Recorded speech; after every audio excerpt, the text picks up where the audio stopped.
Thank you so Thank you much for for doing watching this. American Appreciate it, Conservative Senator. So, within Perspectives. a week of you This is being named basically on a the review BP on the ticket, CNN the interview with Democratic JD nominee Vance. changed. Watch how JD Vance You answered the guys seem to be questions struggling a asked little him bit with how based to on approach facts, the new based on what dynamic. America is all How are about. you CNN approaching is not your about new to give you opponent information and or the new ticket? entertain you Yeah. or Well, I think it's give pretty you straightforward, news that Joe. We're pertains to your running well-being in the against United a States set of of America. policies that I think have They're, failed the they're American not people, and basically we're running focused to a on set of America policies itself. President They Trump's basically career focus years on in what they office need that to I do to think really satisfy succeeded for the their American people. viewers who are And I think that what's primarily different about it, liberals. you're Yeah, right, there's some Dan, liberal it is Americans who actually different. But want what's America to be different about great, it is that we're but there are running many against who a just want different to destroy person this who a country. lot of Americans just Watch don't this. know. This is just a And so I think basic, we have to my remind own point people of that view President review. Trump delivered Thank you. lower prices, lower inflation, a prosperous. Thank you so much for doing this. Yeah, Appreciate it, Senator. thank So, you. within a week of you being named on the BP ticket, the Democratic nominee changed. And you guys seem to be struggling a little bit with how to approach the new dynamic.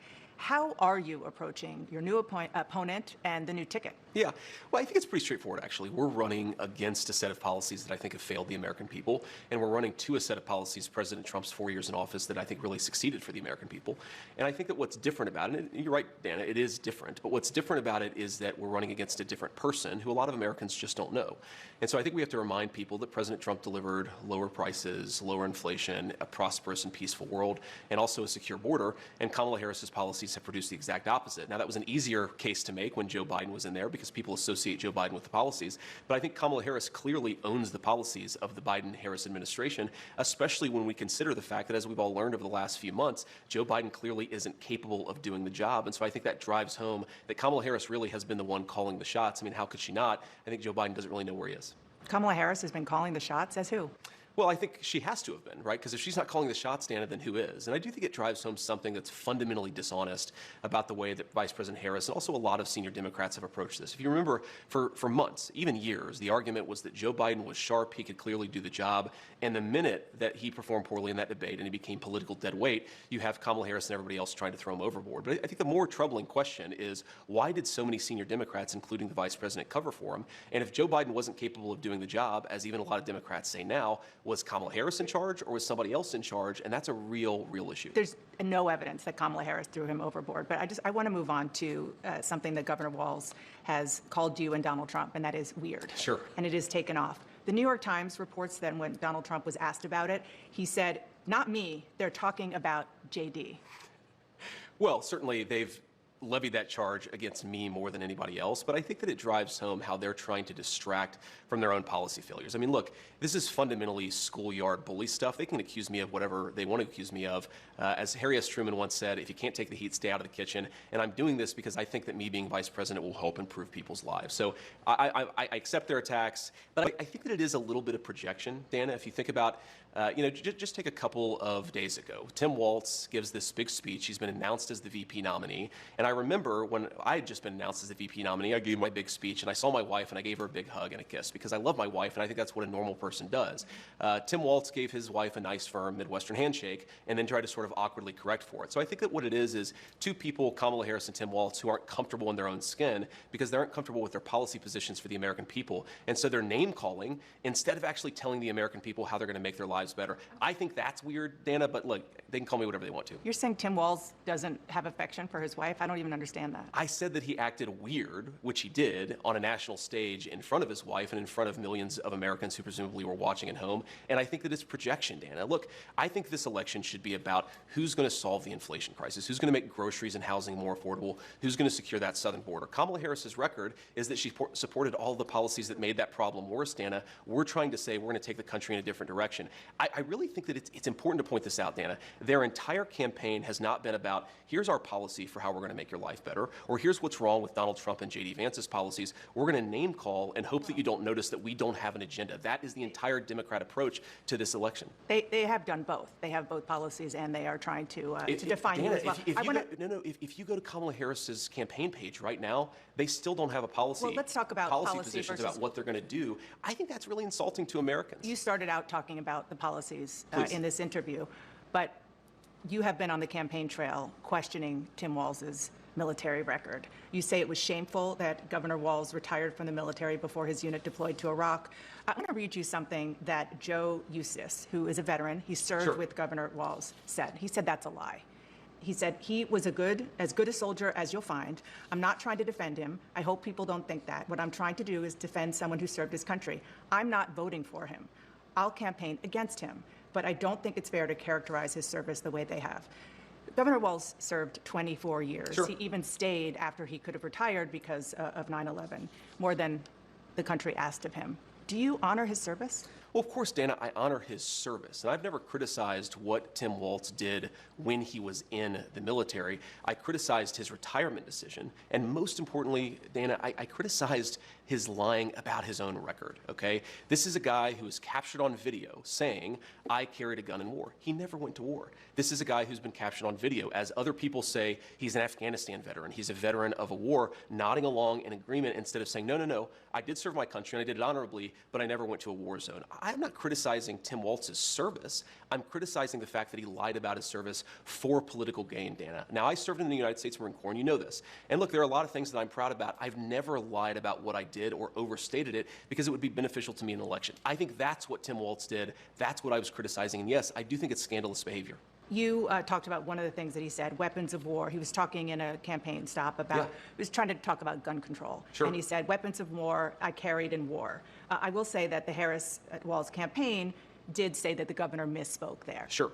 Do you accept that? He misspoke. Another word is that he lied about it, and he didn't correct the record for 15 years until he was put under political pressure because I called it out, Dana. Whatever you want to call it, a misspeaking or a lie, I think Tim Walz should have to correct the record. Now, you pointed out a soldier who defended his service. There have been a number of soldiers who served with Tim Walz who have criticized him on the exact same grounds that I have because it's not right to misstate or to embellish what you've done, and I think that's what he did. And on the question of when he left the National Guard, he filed his election paperwork February 10th, 2005. That was a month before the National Guard even announced that it was possible that they would deploy to Iraq, and it ended up being 2 months. He retired 2 months before they actually got the paperwork. But on CNN last night, Dana, one of the people who was actually in charge of him said they knew they were going to deploy to Iraq in February of 2004, fall of 2004. So he knew he was going to Iraq. He decided to quit, to retire, whatever word you want to use. Retire. Because he wanted to run for Congress. He lied about that. He said that when he decided to retire, he did not know that he was going to Iraq. That is another untruth, as even his senior military officer said. So again, I'm not criticizing the service. I'm criticizing the dishonesty. Dishonesty spoken in favor and for the purpose of political benefit. And I think that the most important thing here, Dana, is it goes to Kamala Harris's judgment. Tim Walz is ultimately going to be the vice president. Kamala Harris is in great health. I'm sure she's going to be president if she wins for 4 or maybe even 8 years. Why did Kamala Harris choose a person who has lied about their military service? I think that is a serious lapse in judgment. And I don't want to hear from a campaign spokesperson of Kamala Harris. I want to hear Kamala Harris herself address what I just said. You know, I've seen a lot of statements from veterans, including those you served with, saying it's just untoward to be criticizing somebody who served for 24 years. Dana, I'm not interested in the ad hominem. I've heard from a lot of veterans groups who criticize Tim Walz. The question is, he said he served in war, and he didn't. That is a dishonesty. I couldn't care less what one or the other person says about it. I care about what the truth is. The truth is that Tim Walz didn't tell the truth. And importantly, Dana, this is about Kamala Harris's judgment. And I think that when you ask, why has Kamala Harris allowed the border to be wide open? Why has Kamala Harris supported policies that have promoted the increase in inflation? I think it goes to the heart of her judgment, and I think that that's what we should be talking about. One last question. Donald Trump didn't serve in the military. He received a medical draft deferment for bone spurs to avoid serving in the Vietnam War, reportedly as a favor to his father. Do you find that shameful, too? I think that Donald Trump didn't serve in the military, but he didn't lie about it, Dana. I've known Donald Trump for a long time. He really honors our veterans. He honors me for my service. Donald Trump didn't lie about serving in the military. He didn't say that he went to Vietnam when he didn't. This is the problem. I don't criticize anybody. Whether they served our country or not, I think it's honorable to serve, but obviously a lot of people have reasons for not serving. I criticize somebody for embellishing their record, for lying, saying, I went to war. Dana, do you think that it's a problem that he said, I went to war, but he didn't actually? That seems to be a problem to me. Well, they've corrected that. Let's move on to... They've corrected it by admitting that he lied. Let's move on to another important issue to voters, Please. and that is the issue of abortion. You wrote the foreword for a new book by Heritage Foundation President Kevin Roberts. Sure. Of Project 2025. Project 2025, among many other things, calls for rolling back approval of the abortion drug mifepristone. Donald Trump told me during the debate that he would not block the drug. And on Thursday, when he was asked, he didn't rule it out. So which is it? Well, look, Dana, first of all, Project 2025 is not affiliated with the Trump campaign. Kevin Roberts is a friend of mine, but I wouldn't say that he speaks for the president in the same way I wouldn't say that he speaks for me. Now, what Donald Trump has said is that he respects the Supreme Court's opinion on the mifepristone ruling. But let me just stop you right there. Please. The Supreme Court, you're a lawyer, so you know this better than I. Sure. The Supreme Court, all they did was say that what came to them didn't have standing. So they let it stand. A real question, a substantive question, hasn't made it to the Supreme Court. So my question for you is whether or not a Trump-Vance administration would allow mifepristone to continue to be sent around the country. Well, President Trump won the nomination of the Republican Party. He said it to you, and he said it repeatedly, that his goal is not to block mifepristone. It's to let states make the decision on abortion policy. Now, of course, that does mean, Dana, we have to be honest about this, that California might have less restrictive rules than Ohio, which might have less restrictive rules than Alabama. I think what President Trump is really trying to do on the abortion question is really admirable, and I wish the press was a little bit more honest about it. He's saying we've had a 50-year culture war over abortion, where unfortunately this issue has just divided the country, and he wants to provide some ground for us to come together, for states to make these decisions, for voters to make these decisions, and for us all to respect one another. That's all he's on proposed. that issue, a few months ago, on the question, his position, Yeah. which you've adopted, is it is up to the states.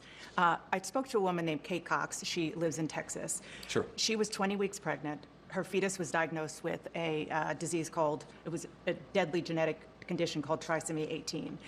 She said that carrying the pregnancy, she was told this by her doctors, to term, if the fetus even survived, would hurt her chances for having more children, which she and her husband desperately wanted. Why is not allowing her to end that pregnancy helpful or supportive of expanding families like you want it to be? Well, first of all, Dana, my heart breaks for this woman. I don't know her personally. I've certainly heard the story, and our heart breaks for her. And we want people to have healthy, happy families. And it's extremely unfortunate that sometimes, medicine, the act of God, whatever happens, it just doesn't work out. And what the president has said, I think, very clearly is that he is not trying to prevent women who have non-viable pregnancies from getting access to the medical care that they need. But allowing the states to decide, a place like Texas, which has very strict laws now, doesn't allow a Kate Cox to end a pregnancy that is fatal and could potentially hurt her ability to have more kids. But what President Trump has said is that we are going to let voters make these decisions. And again, Texas might have a view that President Trump disagrees with. They might have a view that President Trump agrees with, but you've got to let the voters make these decisions. So you're comfortable with that law in Texas? I'm not comfortable with anything, Dana, because I'm not passing judgment on what these laws should be. And you ask me my own personal view. I campaigned against an Ohio referendum, but I think that we have to let voters decide. And when they speak their mind, you have to be respectful. Agree or disagree with whatever voters decide, they're going to make these decisions.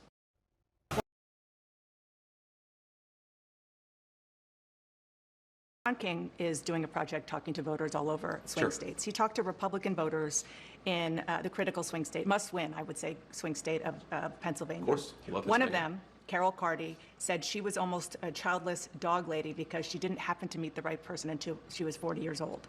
Another, Joan London, was offended that you don't think she has a stake in the future of the country because she doesn't have children. What do you say to key voters like that, Republicans, swing voters? Sure. Who are put off by your views? Well, what I would say, Dana, is if you look at what I said in context, the Harris campaign has frankly lied about what I actually said. I'm pro-family. I want us to have more families, and obviously sometimes it doesn't work out, sometimes for medical reasons, sometimes because you don't meet the right person. But the point is that our country has become anti-family in its public policy. Let me just give you an example of this. So after our second child was born, my wife and I, we have 3 little kids. After our second child was born, we get the baby home from the hospital. We get this ridiculous out-of-network medical bill that is financially shocking, and we're pretty well off. And that happened because we have ridiculous laws in this country that are anti-family. I've sponsored legislation to try to fix things like that so moms and dads don't get these surprise medical bills. I think it's important for us to be pro-family. That's all that I've ever said. If you want to be pro-family, I want to, because you do criticize, as you just did, the Democratic Party for being anti-family. I do. You called out Kamala Harris and Pete Buttigieg in particular. Kamala Harris has 2 stepchildren. Pete Buttigieg and his husband have adopted twins. Do you recognize them as parents and more broadly as being part of families? Well, of course I do, Dana. I mean, you know my life story. I was I wouldn't actually say of course. raised. You I was called them out raised, by but Dana, default. I was raised. By one name. of the first people that I gave a hug to after my RNC convention speech was my stepmom, who's been an incredibly important person in my So life. she's not my childless kids, my then? kids call her Mama. Of course she's not childless, but But you again, called her that. the criticism. I certainly did not call my own stepmother No. childless. Kamala Harris. I criticized Kamala Harris for being part of a set of ideas that exists in American leadership that is anti-family. I never, Dana, criticized people for not having kids. I criticize people for being anti-child. And I do think that Kamala Harris think she's has made some anti-child? bizarre statements. She has said things like, it's reasonable not to have children over climate change. I think it's the exact opposite message we should be sending to our young families. I want to expand the child tax credit. I want to stop those surprise medical bills. I want to make housing more affordable so that if you have a young family, you can actually afford to put them in a home. And I think that it is unfortunate that so much of our public leadership has become anti-family. One final point on this, Dana, if you go back to the COVID era, one thing that really frustrated me and motivated some of these comments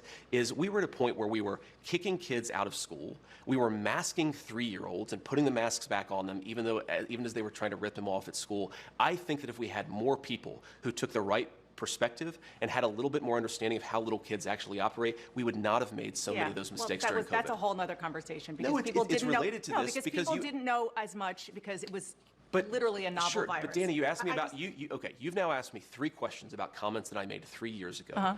I wonder what Kamala Harris thinks about the fact that she supported policies that opened the American southern border. I wonder what Kamala Harris thinks about the fact that she lied to the I'm American interviewing people you, not Kamala about Joe Harris. Biden's middle facility for the office. You are interviewing me, Dana, because I respect the American people enough to sit down for an interview. appreciate that. Kamala Harris has been the nominee for 3 weeks. She hasn't sat down for a real Believe interview. me, we are asking. And You're I not know going to that, get a disagreement there. But the point is, Dana, you've got me for 15 minutes or however long you have me. We should be talking about public policies that matter. How are we going to lower inflation? How are we going to reduce the cost of food and housing? How are we going to close down that southern border? We've talked so little about that. We've talked a lot more about a sarcastic remark I made 3 years ago. I think we should talk about the issues that most Americans care about. I only asked you one question about that. I asked you about policies, and I was asking about the military record that you brought up, nobody else did, of Tim Walz. One last question. This is on policy. Please. The Federal Reserve. Yeah. Donald Trump said this week that he feels strongly that the president should have at least a say when it comes to the Federal Reserve and how to handle interest rates. Do you agree that a president should direct the Federal Reserve on how to handle interest rates? Well, not direct. That's not what he said. He said the president should have a say. But one, I absolutely agree with what he said. Right now, And the president two, doesn't have a say. Well, the president has a say in the sense that the president appoints the Federal Right. Reserve governors. But he's saying, to be clear, President Trump is saying, I think, something that's really important and actually profound, which is that the political leadership of this country should have more say over the monetary policy of this country.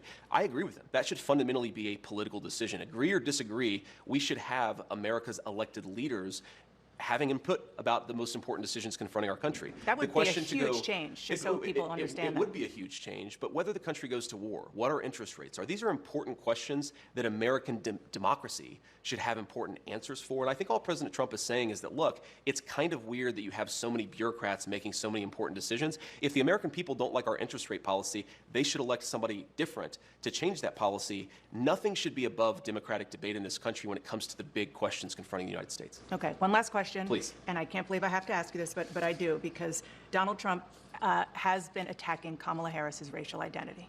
He has not been, He- but ask your question. Well, he questioned her racial identity. He said a number of years ago she happened to turn black. Her father is Jamaican. Do you believe Kamala Harris is black? I believe that Kamala Harris is whatever she says she is, but I believe importantly that President Trump is right that she's a chameleon.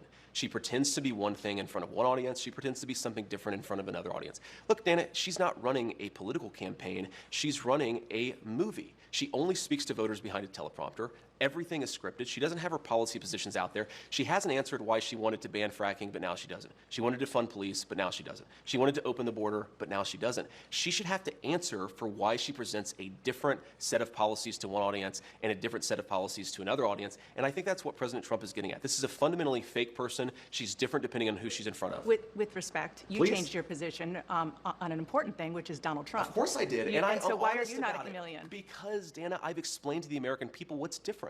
People change their minds when the facts change, they should. But if you want to be the people's vice president or president, you should have to stand before an interviewer and say, this is why I changed my mind. So to everybody who's seen that I criticized Donald Trump, since he asked the question, here are two things. You didn't just about- criticize him. You said he could be America's Hitler. Well, that's a criticism, and I didn't say that exactly, but set that to the side. What I said about Donald Trump and what I believed about Donald Trump, two things that really changed. First of all, I didn't think Donald Trump would be a good president. He was a great president. Wages were rising. The world was more peaceful. Remember, when Donald Trump was running for president the first time, they said he would start World War III. He brought more peace to the world than any president of my lifetime. The second thing, Dana, is I believed, and I'm ashamed of it, I believed a lot of the media lies about Donald Trump in 2016. I believe that he said things like, for example, the media said Donald Trump accused all Mexicans of being rapists and criminals. You actually look at what he said, he did not say that at all. And I think it's important when you see something, you change your mind, and that's all I've done. And my pitch to the American people would be, I imagine a lot of folks who are thinking about voting for Donald Trump in 2024, maybe they've bought in to the media lies about him.